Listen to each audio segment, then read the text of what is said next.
มึงก็ไปดูมันสิเข้าห้องแล้วนะแป๊บนึง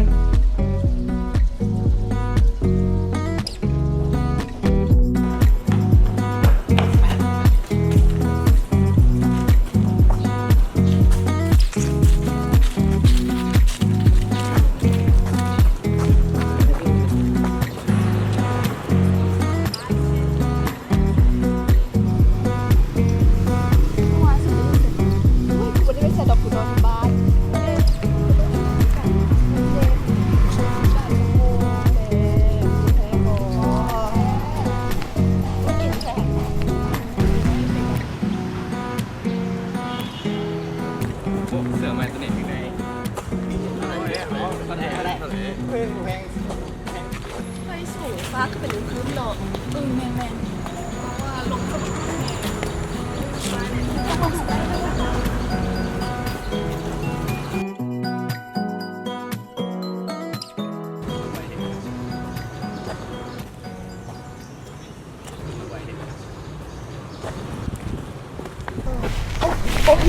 อ้าวย่าดิวเป็นอะไรซัว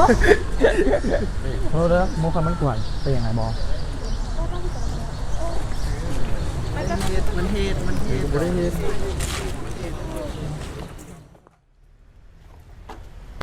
จันเลยฉันก็เป็นไงคือในโลกพยาบาลสีเป็นอันมึงหมักของแท้มึงแสดงออกไปแล้วนะพวกกินสีรองเนี่ยมึงไงกินสีดอกมองเวลาดีกว่าเฮ้ย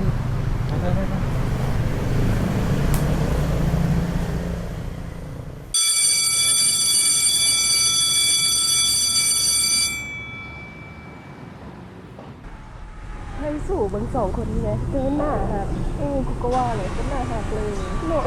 เห็นทีนี้เราคือถามสี่ก่อนเด็กมาเลยดิเขาแสบ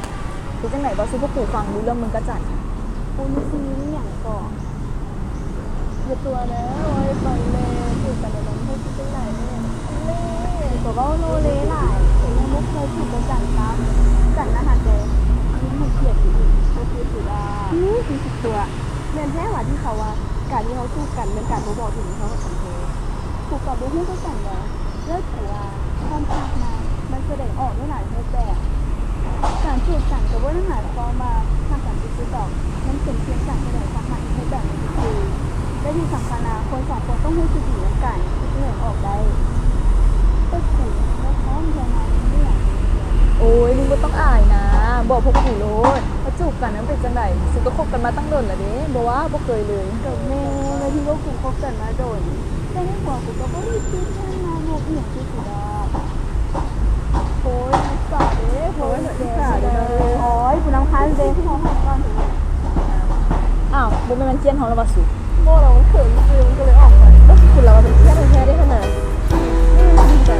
โอ้ยคือที่บ้านนี่แหละบ่ได้เป็นอะไร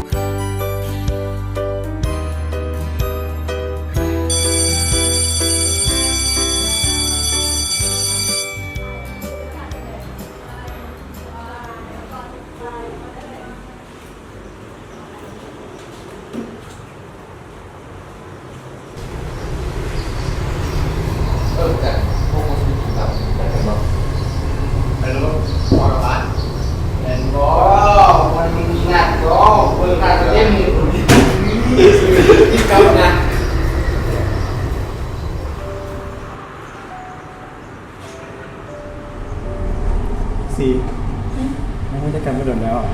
มันไม่รอกับมันหลายสิ่งแบบ โดยของแม่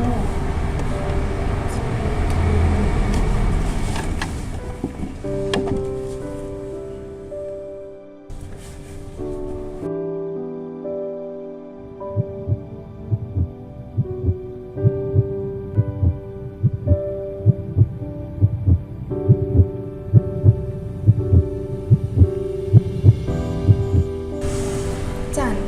เพื่อนเชียนอย่างนั้น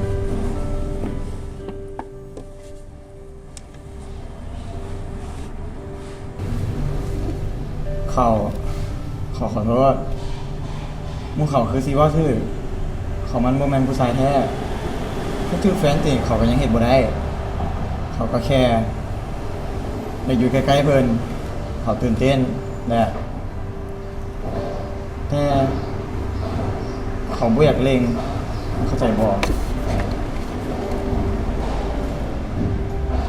พวกหมู่เขามักเยอะว่าเขาบ่มีหยังกับเพิ่นมันเขาว่าแนวเขาสับสนแฮง จันก็คอยคิดก็ได้เพื่อเสื่อใจเขา ใส่น้องว่าเขาฟังรู้มันเกิดอย่างขึ้น เขาบอกว่าบางทีนี้เขาคิดยังอยู่ผมว่าเป็นอย่างเขาเคยอยากจูบเพิ่นตลอดเวลาที่เราอยู่ใกล้กันเขาพบกันดนขึ้นความรู้สึกนั้นก็คนแห้งขึ้น มันก็เริ่มยากขึ้นเรื่อยๆจนบางครั้งเขาก็อดบ่ไหว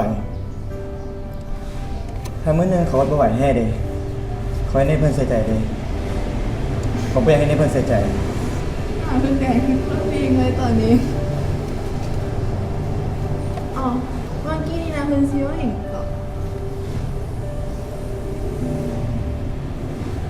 เขาหัวเอาบุคคลที่จังสั้นเพื่อเขายังเหียนอยู่ ถ้ามีมื้อหนึงโรงเรียนหัวเอาไอ้จังสั้นเด็กเขาอาจจะถึงไล่ออก แล้วอนาคตเขาก็จะดับพอดี จันเขาก็อยากใกล้ชิดน้องแค่ไหนก็มีได้ แต่ว่ายังบ่แม่นอย่างนี้เถอะหมู่เขาก็เยอะเรื่องเฮากับเขาคือกันแหละเขาเจ้าบ่เข้าใจว่า การที่เฮาเป็นแฟนกันน่ะเป็นย้อนเฮามักที่จะอยู่นํกัน มีหลายอย่างที่คล้ายคือกัน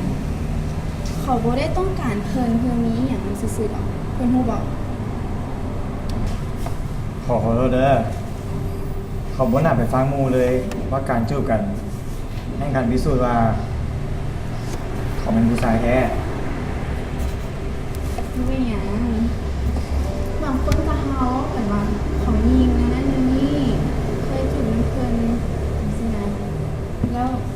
บางคนก็ว่าเขาบ่ควรมีแฟนควรเลิกกัน แต่ว่าเฮาก็บ่สามารถเอาใจทุกคนได้หรอกเนาะเป็นหยังก็เจ้าคือบ่เข้าใจเฮาว่า การที่เฮาเป็นแฟนกันนะย้อนเฮามักกันย้อนเพิ่นเข้าใจเขาและเฮาเข้าใจกันและเพิ่นก็ยังยอมรับในสิ่งที่เขาเป็นเพิ่นช่วยเหลือเขาในสิ่งที่เขาอยากเฮ็ดตั้งหลายอย่างเลยสำหรับเขานะเพิ่นเป็นผู้ชายที่ดีที่สุดเลยแหละเพิ่นฮู้บ่ว่ามันบ่แม่นเรื่องแปลกเลยที่เฮาจะมีความรักในวันนี้นะมันเป็นเรื่องธรรมดาที่ซ้ำและที่สำคัญคือเฮาอย่าลืมการเรียนเพราะการเรียนเป็นสิ่งที่สำคัญเพื่ออนาคตของเราเองเพิ่นฮู้บ่ โดยเขาบุคคลนี้ใส่ใจความผิดของคนอื่นหลายเนาะมันให้ในเขานักใจหลายขึ้น แต่อย่าไปฟังคนนี้บ่อยให้เขาเลิกกันเนาะงงบ่ ขอบ่เลิกน้ำเพิ่นง่ายๆดอก เพิ่นจือความฝันของเขาได้บ่ว่าเขาจะเรียนจบไปพร้อมๆกัน หาเวียกดีๆเฮ็ดทอนเงิน เดินทางไปรอกินกะแลมให้ทั่วโลกเลย เขาฮู้เด้อมันมากินกันแล้วกะทิมันบ่ ยังจื้อเลยเนาะ เดี๋ยวมื้อหนึงเขาอาจจะได้ไปฮอดหันดอก แต่ว่ามื้อนี้เขาต้องได้กลับบ้านแล้ว มันเริ่มแรงแล้วสิมีคนใจดีแถวนี้ไปส่งเขาบ่เนาะ ไปขอไปส่ง ไปกลับบ้าน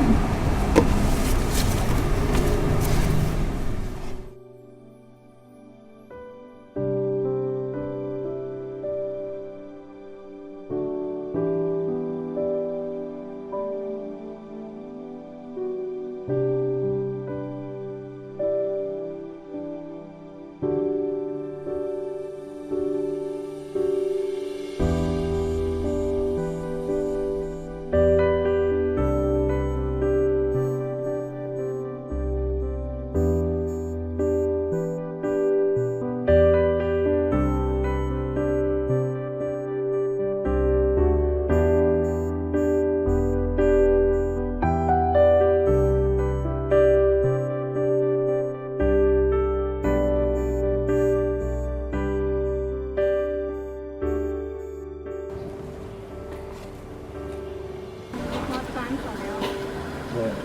คุยเจอกันเด้อ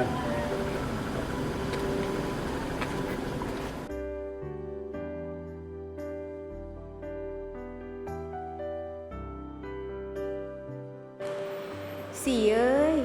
จังแม่นมึงเฮ็ดหยังบ่คิดเนาะมึงน่าจะปฏิเสธจันอ่อนโยนกว่านี้ได้จันจนอายแท้อายว่าเลยบ่เคยฮู้มาก่อนเลยว่าจันจะถึกหมู่ดูถูกหลายเท่าๆเฮาเลย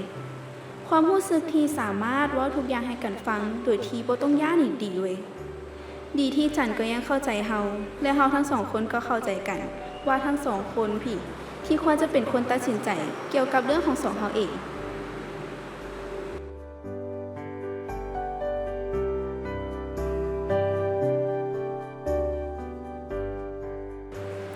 4. จังแม่นเป็นแฟนที่ดี